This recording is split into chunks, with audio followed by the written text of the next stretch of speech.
Halo, perkenalkan saya Adrina Nur dari PGSD 21C1A Universitas Pelita Bangsa.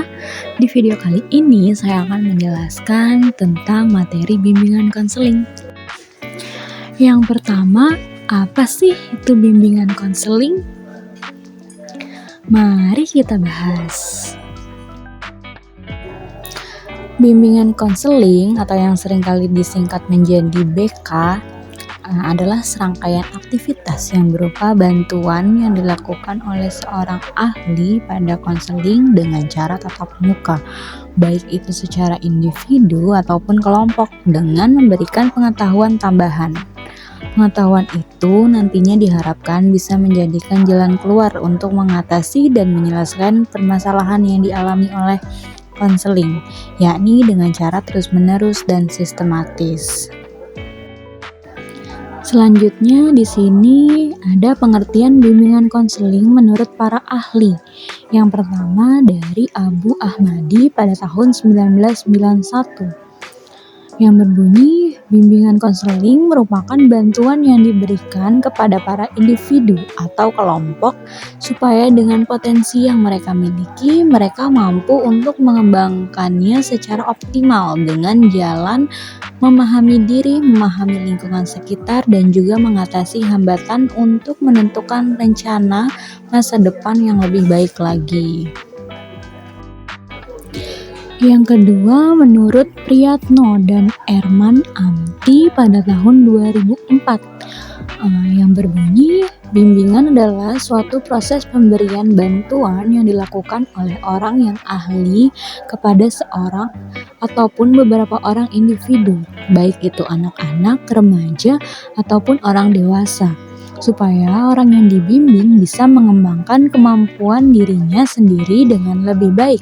Selain itu, mereka juga berharap bisa mandiri dengan cara memanfaatkan kekuatan individu dan juga sarana yang ada dan bisa dikembangkan berdasarkan norma-norma yang berlaku.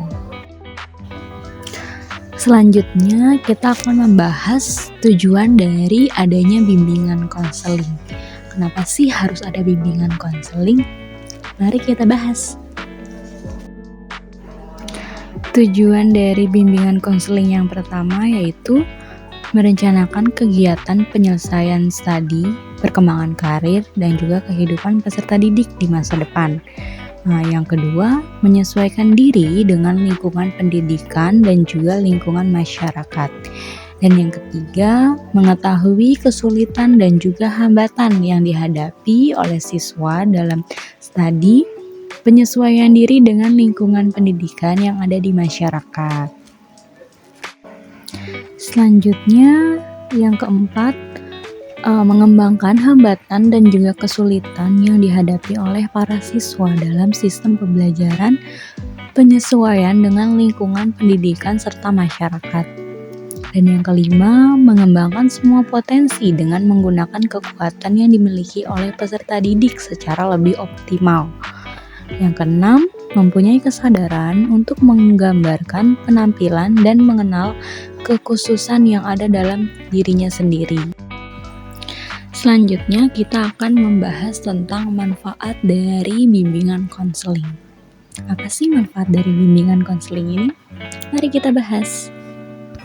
Manfaat yang pertama, menciptakan pandangan positif kepada diri sendiri dengan adanya perasaan yang lebih bahagia, lebih baik, dan juga tenang serta nyaman. Yang kedua, menurunkan tingkat stres yang dihadapi oleh para peserta didik karena tugas dan beban belajar yang cukup banyak atau karena persoalan lain yang harus mereka hadapi. Yang ketiga, di sini membantu peserta didik untuk lebih memahami diri sendiri atau orang lain, sehingga akan tercipta kekerabatan yang erat dan efektif.